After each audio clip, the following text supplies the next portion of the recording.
뭐 미등기 물건이라도 일단 그 들어가서 뭐 전입 신고하고 이제 확정일자 이런 것들은 다 가능합니다. 그런데 그 만약에 그 등기 물건이 정상적으로 나중에 등기가 될 수 있는 상황이면은 그 전입 신고 확정일자 받은 걸로 해서 그거를 그 경매를 통해서 보증금을 받아 나오는데 지장이 없습니다만, 혹여나 이 그 등기가 되지 못하는 상황, 결과적으로 임대인 명의로 등기가 되지 못하는 그런 상황이 발생하게 되면은 보증금 빼나가기가 힘들어지게 됩니다.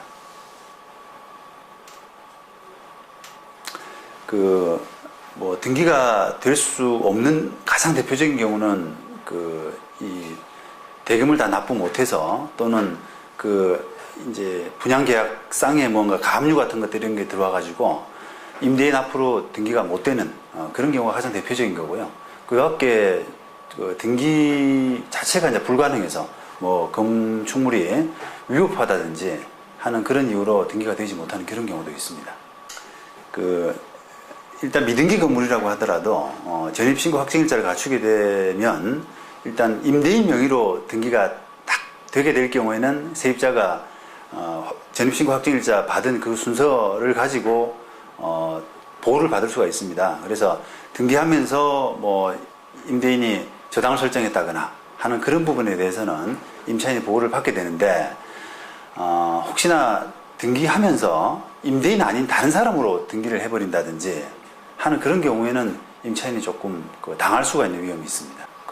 일단 계약을 했던 임대인 앞으로 정상적으로 등기가 된다면 그 뒤에 바로 뭐 다른 사람으로 앞으로 등기가 넘어가는 그런 경우에는 임대차 보호법에 따라서 다시 등기를 넘겨받은 사람이 그 임차인을 승계하도록 되어 있어서 문제는 없습니다.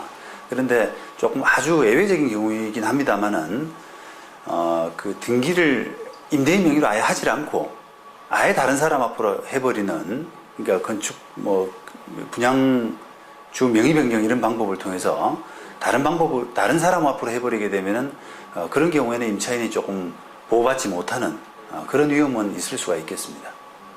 일반적으로 이제 소위 깡통이라고 하는 결국 보증금을 회수하지 못할 정도로 뭐 저당권이 좀 많이 있다거나 선순위 이런 것들이 많이 있다거나 할 경우에는 깡통이라고 하지 않습니까?